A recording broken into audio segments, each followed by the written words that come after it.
Okay, we're making major progress with this bike now. I've got the rear drum brake assembly all cleaned up, got the brake pads fresh, and over here we have all of the hardware ready to go. So all of these have been cleaned, and I have greased the ones that need to be greased. And actually what I had to do was paint a few of them just on the heads, one little coat, because they were starting to rust. So that's going to protect them, and I only put one coat on. It's not a thick coat, and that's just going to add a little bit more protection to these bolts, and they looked really bad before. So trying to do the best I can with a budget to make this bike look awesome. And I will be cleaning up this bike the best I can, getting it looking as mint as possible today so that tomorrow we will be ready to assemble this bike. I'm so excited. So let's head on inside to my shop and I'll show you guys the new carburetor that we got, and there's quite the story behind this. All right, here we are, boys. Got everything I need here to explain what's going on. If you guys remember the old Carb, it is in horrible, horrible condition. If I could get my camera to focus. Check this thing out. It looks like it went through a fire or something.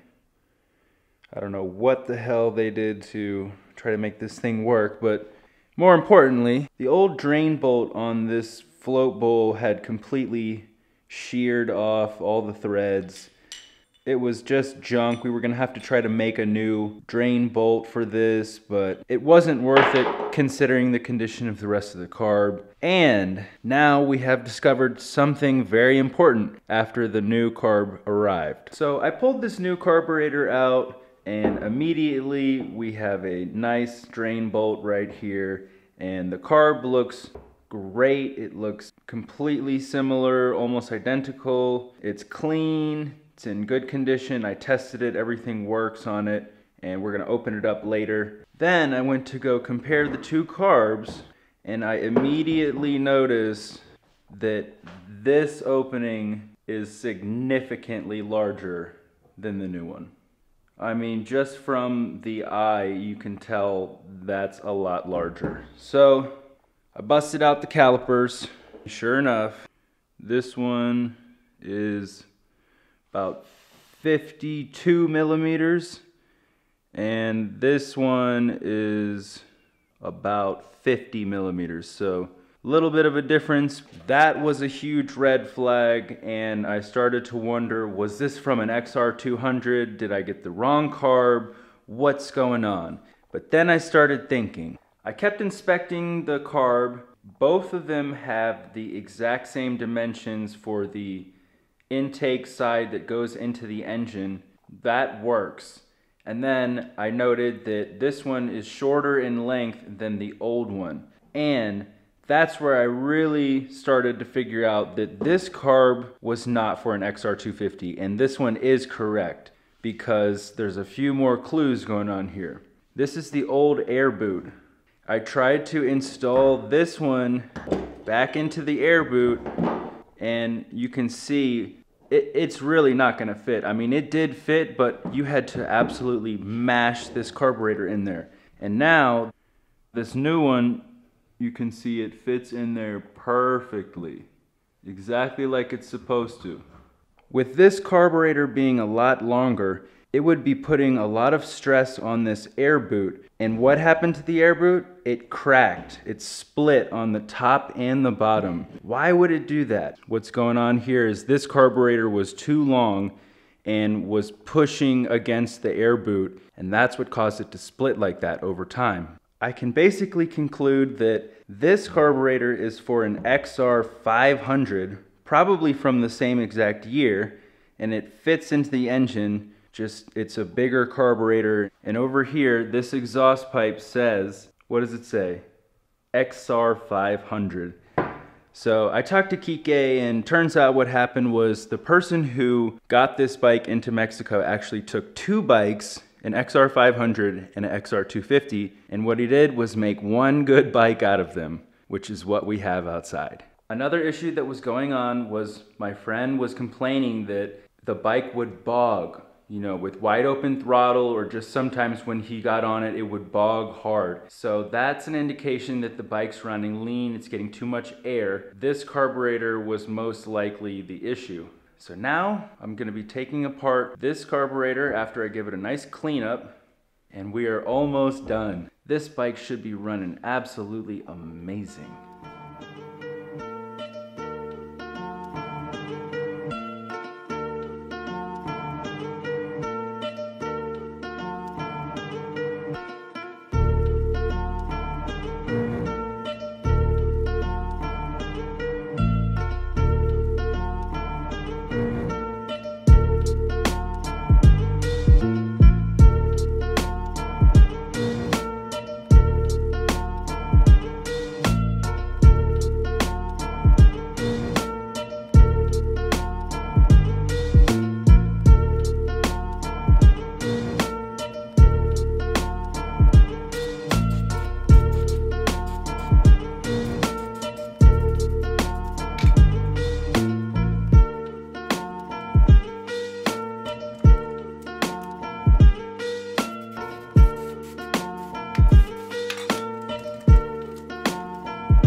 not recommend spraying any sort of carb or brake cleaner on paper towels on a table.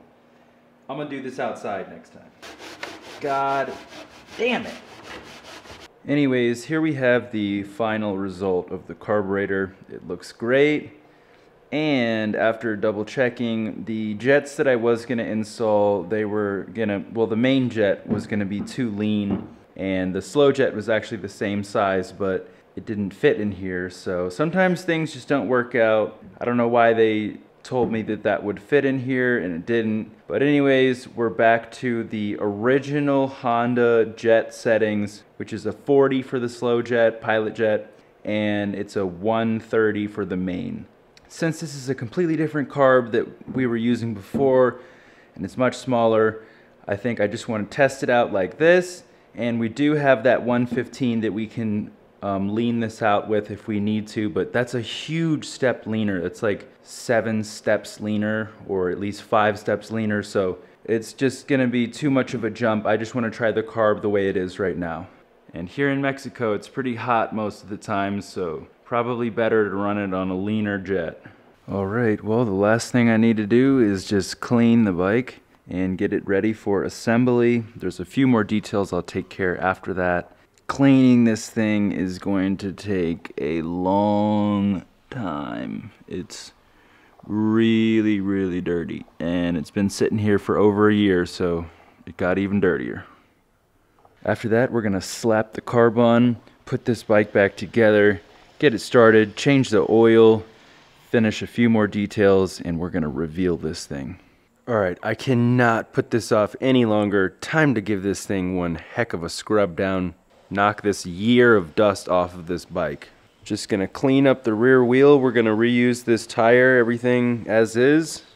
I got all my brushes over here and just mostly degreaser is what I'm gonna be using. And we're gonna go to town. Say hi to the CR. Hola!